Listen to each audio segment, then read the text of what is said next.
Hey everyone, I'm going to be reviewing the Andis Cordless GTX Evo trimmer. I've had this for about a month now. I've been using it as my primary trimmer.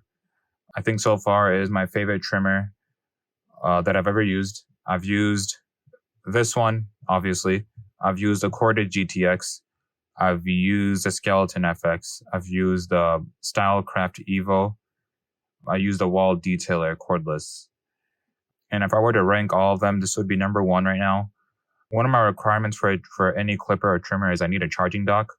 And I've heard the Skeleton FX is coming out with one now, or Cordless is coming out with one now for it, but didn't have it before. And besides that, for me, it never really hit as good as the Evo, like the GTX Evo or even the Stylecraft Evo. One downside of this trimmer is a power button feels a little cheap. Like, I don't know, when I open it, it's not very satisfying when I turn it on, I should say. Out of the box, it was not zero gapped.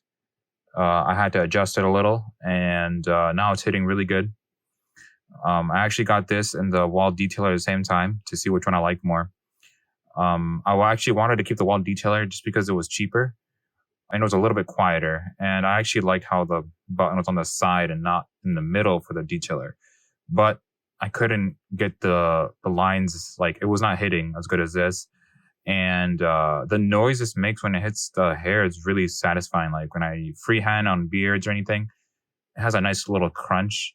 And I wasn't getting that with any other trimmer.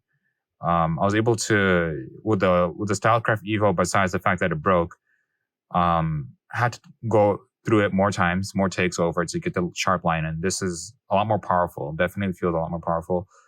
I have the Andis Master as well. I don't use that anymore, but the Cordless Master. But the motor sounds pretty similar. So I do wonder if they're using the same rotary motor in both of them, which is a very powerful motor. Let me know what you guys think. What's your favorite trimmer?